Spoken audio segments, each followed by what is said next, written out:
大家好，我是面具人，各位观众朋友们，各位面粉们，今天面具人我要说大事儿了啊！今天我会给大家深度的来讲一些政治、金融以及统治哲学的内容啊。这些内容是你们在别的平台上看不到的哟，所以呢，一定要仔细的听完今天的节目。听完了今天的节目，对你保命保财有重大的作用哦。哦，对了，大家这个月继续转发面具人的节目到3个平台以上，截图发送到我的邮箱，就可以参与抽取 Exit 的蛋以及500 USDT 直接转账的大奖哦。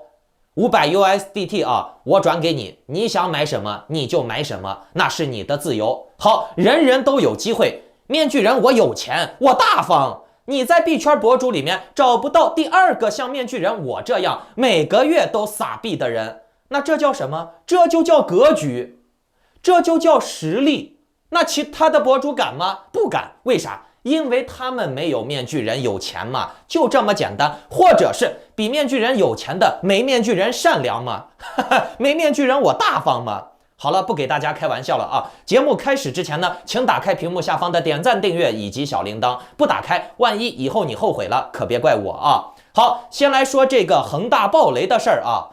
从前几个月，网上啊就在传恒大要倒闭了，恒大欠钱还不起了，尤其是海外的这些反共的大外宣啊，还有那些什么反华的啊，我都给你们算上，就开始传恒大暴雷了，恒大要倒闭了，恒大倒闭了以后就会引发全球金融海啸了，恒大暴雷了以后，中国共产党就要灭亡了。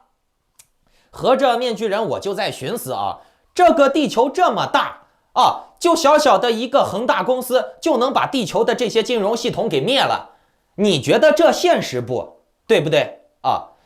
好像这个网上传的神乎其神的恒大真的要倒了，然而呢，结果就是恒大现在也没倒，而且呢，现在呀，墙外和墙内两种声音是完全不一样的。看图，墙内这边说的是恒大已经如期偿还债务了。而墙外则说的是恒大已经申请破产了，等于说这个公司没了，这个公司完蛋了。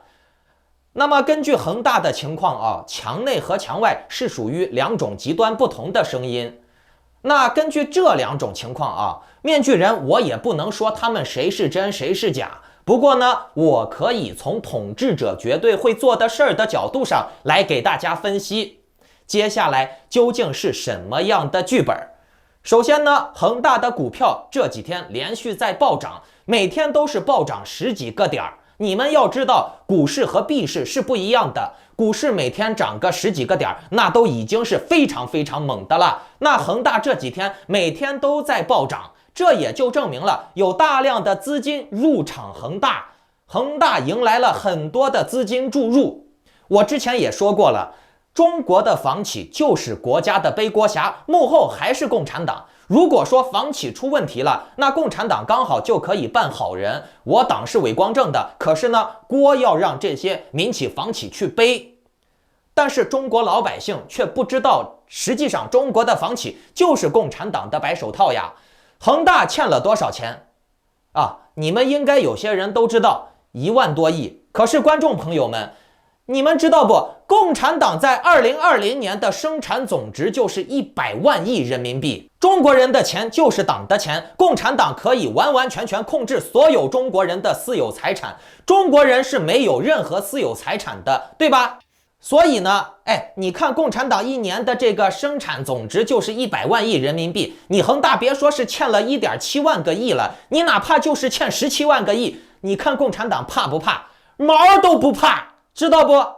仅仅在2020年的生产总值是100万亿人民币，更别说2021年，全世界对中国的贸易依赖则更加剧烈，则更加大。因为疫情的原因，全世界没有办法批量的生产这些廉价的劳动力，但是中国可以，中国可不管你疫情，我该上班上班，该死人死人，无所谓，对不对？在2021年啊，根据估算，差不多有120万亿元人民币的生产总值。我就问你，在这种数量之下，恒大欠了1万多亿算个啥嘛？1万多亿的负债就能撼动共产党的政权了？哪怕恒大欠11万亿、18万亿、30万亿，共产党也不怕。听懂了没？网传有说恒大欠了30万亿的，30万亿咋了嘛？对不对？共产党怕吗？啊，你要是觉得1万多亿就能灭了共产党，谁信谁傻逼！我告诉你，更别说1万多亿还能撬动全球金融暴雷了。你觉得这个言论现实不现实啊？更别说什么恒大影响币圈了。有些博主说，哦，币跌了是因为恒大，哦，币涨了还是因为恒大。哎，房地产和币圈这完全就是2个不同的行业，好不好？我告诉你，面具人我的言论老观众都知道啊，我的会员都知道，我经常说的一句话就是穷人才炒币。哎，整个币圈啊，在权贵阶层里面是下九流的，听懂了没啊？整个币圈不但是下九流的，他们在权贵眼里也是根本不值一提的，好不好啊？你就这样想一下，人家有钱了，开全球连锁的餐厅酒店，和政府搞开发，搞电动车，哪个不是稳赚？哪个不比你炒币的利润大，风险小？马斯克傻不傻？马斯克咋不把他的电动车全卖了，把他的特斯拉全卖了，去炒币呢？马斯克最多也就是发推文，带节奏，自己娱乐一下，对不对啊？那马斯克是这样，那你更别说像中国这种啊，中国人保守的跟啥一样？恒大的这个许家印，哎，他能跟币圈有啥关系吗？人家卖砖头卖房子，一套房子卖几百万，对不对啊？恒大再怎样跟币圈也毫无关系，你们不要牵强附会，对不对？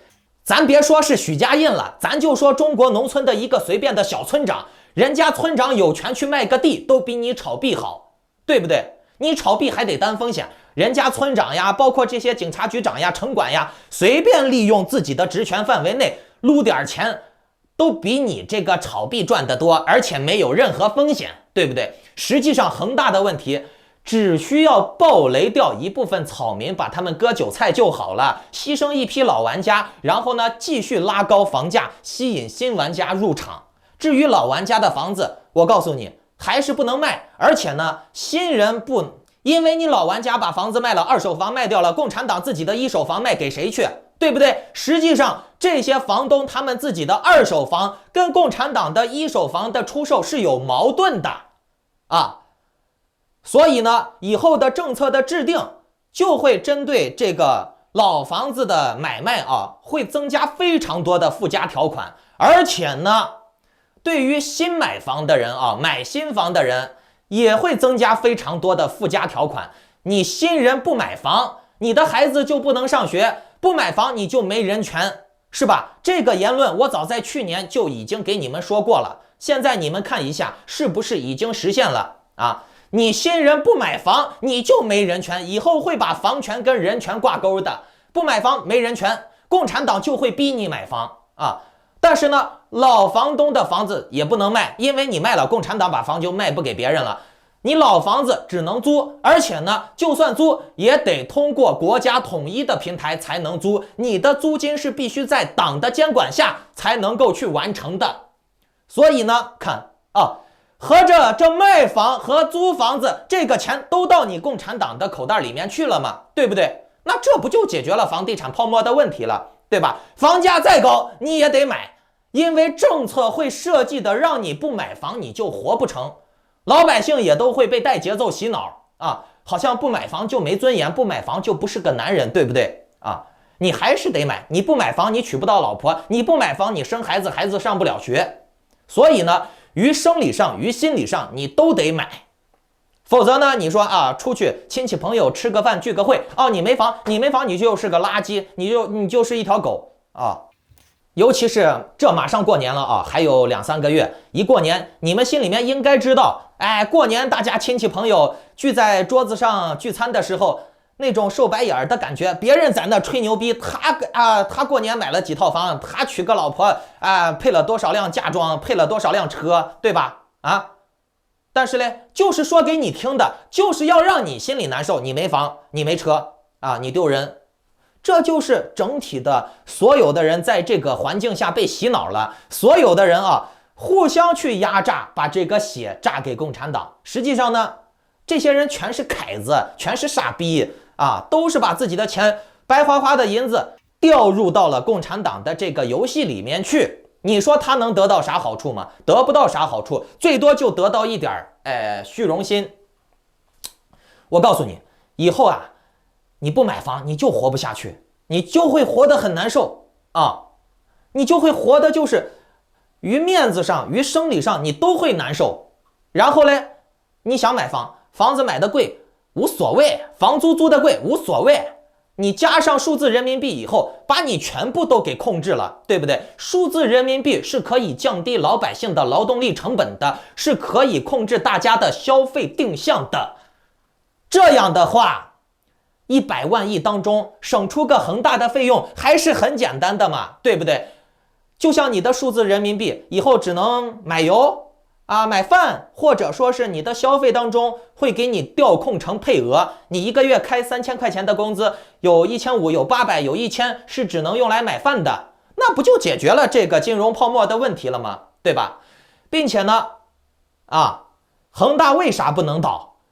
因为共产党要稳定住自己的国际勾兑他要向全世界各个有想要右转跟共产党一起勾兑的这些国家看到共产党的中国模式的好处，所以呢，他就会推出什么数字人民币跟全世界勾兑呀。你看我这些当官的就用那个键盘敲出来的数字就能把这些傻逼的屁民给控制起来让他们忙死忙活的挣一些虚无缥缈的数字，多好的！你想不想加入我？加入我吧，来！你看我的数字人民币都能解决这些房地产泡沫的问题。实际上，房地产泡沫是每个国家都会很头疼的问题，但是呢，我共产党解决了。想不想加入我？来吧！所以说呢，共产党绝对不会让恒大倒台的，反而呢，他还会故意吹大房地产泡沫的这个泡泡。所以呢，面具人，我告诉你我一直都在说房价还是会涨的，对吧？对了，刚才说到了数字人民币了那就不得不说一下北京交易所了。看图北数所首创基于区块链的数字交易合约。然后嘞，他这个文章就讲了，这个以后交电费呀，交医疗费呀，开工资呀，任何手续费呀，都能够通过智能合约去实现，都能够在链上去完成。我笑死了。大家可以去看一下面先知11月7号和11月8号的节目我在那2期节目已经讲过了多边数字货币桥的话题。我当时都说了，共产党控制区块链领域是易如反掌的，它就是可以通过什么智能合约呀、桥接呀去完成的。然后呢，每笔交易都是可查可控可追溯的，每个人的身份信息都必须关联链上信息。比如说你的这个链条地址只能绑定你的身份证，你以后想买啥必须得通过共产党的多边桥，必须得通过共产党的链，甚至是币安链、火币链。到时候嘞，币安链、火币链、OE链这些链的数据全部都得统一交给国家。别说到时候了，我估计现在都已经交给国家了。以后你想买币，或者是搞投资，还是交学费、交医疗费如果说你想通过链上去实现的话，想通过虚拟币或者是数字货币或者是区块链去完成的话，那你都得必须用共产党的链我不排除币安链、火币链、OE链这些链统一的都会由共产党来控制。如果说是你的地址或者是你的交易没有在共产党的大数据去认证、去绑定过的话，那你的这个链条地址就通不过共产党的智能合约的验证，那你的币或者是你的钱就全部交易不了。那这种技术如果各位有各位观众懂这个网络区块链技术的应该是能听明白我讲的是什么意思吧。这种技术实现是非常简单，是可行的，因为面具人我也问过很多这个专业的人员所以呢，接下来的未来你别说你的人民币保不住了，就连你的这个数字货币，什么比特币各种各样的乱七八糟的狗狗币也保不住。听懂了没？共产党只需要把链上合约一改，加一个验证信息如果说你的链条没有实名制，那你就交易不了你别说是区块链是什么匿名的这了那了，人家自己搭的链，人家链上的这个游戏规则、合约该怎么写，都是人家自己控制的，听懂了吗？啊，如果你不遵从共产党的游戏规则，那你的币就转不出去，除非你在国外玩国外的链。但是呢，你人在国内，你就玩不了国外的链呀，你没有任何渠道呀，对不对？现在可能你还有点渠道，把自己的币赶紧提到别的链上，对吧？以后，保不准了，保不准了，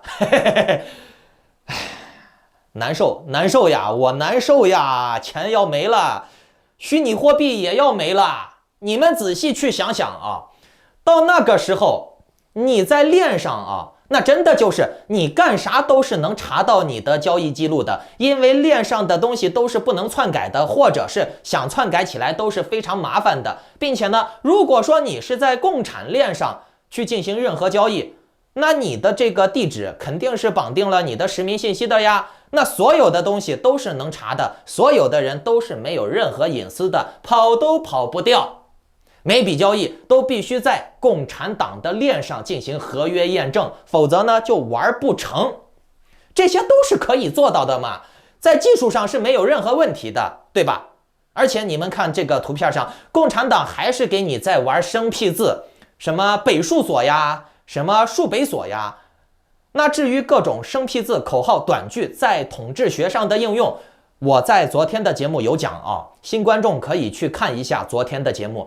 对你的人生是非常有帮助的，因为我那期节目让你看明白了，你生活在的这个互联网圈子，我党的舆论圈子，包括全世界的舆论圈子啊，你耳朵听到的，你眼睛看到的别人的行为，或者是你直接接收到的行为和信息啊，从心理学上来讲，都是有一定的目的性的啊。可能你不看我的节目，你会觉得啊，这些什么口号呀，什么北数所呀，什么这个叫啥来着？二孩呀，还有那个什么菜场呀，不是菜市场啊，这些玩意儿，听着就那样，没啥。但是这种东西的心理能量是非常强的，你们有兴趣的可以去翻阅昨天的节目啊。哦，对了，还有一个事儿啊，就是有些小粉红啊还在网上兴奋呢，在网上传说什么 DCEP 出来了以后 USDT 都得归零，以后大家都会用 DCEP 去买币了。大牛市就要来了，对，这种话啊，这个逻辑我不否认，但是呢 ，USDT 归零不归零我不知道，可是以后中国人干什么事情，尤其是买币啊，确实是得用 DCEP 了。以后大家都是真的要必须用 DCEP 去买币啊，而且呢，牛市也确实会来，而且是中国的大牛市啊。我真的不排除共产党有可能拉盘 DCEP 的交易对儿。那么问题就来了啊，你赚了那么多的 DCEP 又不能在外国用啊，你那些 DCEP 赚过来的钱就算是国内的钱吧，那你这个钱该怎么用，能怎么用，用到哪儿也都是得遵循共产党的规则，是不是啊？以后什么包子店呀，这个医药费呀、旅店呀，他们都是有自己的智能合约去验证的啊。那你的这个合约权限不够，那你就是用不了这个钱，对吧？什么 DCEP 以后国内的什么数字货币，国内的项目，哪怕拉盘拉到100倍、10000倍嘞，跟我没任何关系，我也不眼红，我也不赚那个钱，我就算赚到了，我也没那个命花啊。我还是布局我自己的项目。大家这几天啊，可以关注一下雪崩链的那几个头部项目，尤其是企鹅、穿山甲和 JOE 这3个币的合适点位已经快出来了。如果说接下来 AVAX 破$100了，那么这3个币大概率也得起飞。所以说呢，有想要布局的，这2天啊可以关注一下，尝试性的建一点点仓。OK。那具体接下来的细则啊，以及如何保财保命啊，如何在接下来的这个变局和乱世之中做出最优的选择，你们一定要相信面具人我。如果说有不信的，可以去看一下我去年包括今年年初啊，对中国的金融、房产、政治的政策的解读，以及一些应用方法。应对办法的预判啊。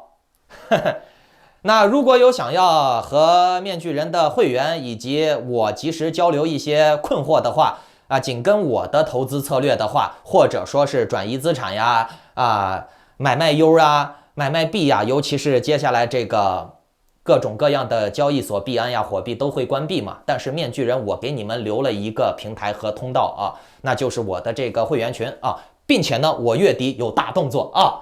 想要提前布局的，不想让自己后悔的，想要参与的，请下载 Line 或者 Telegram 搜索添加 ID Maskman118 办理会员入群手续。OK， 祝你好运，我们群里再见。或者是你给我留言也行，发邮件也行，拜拜。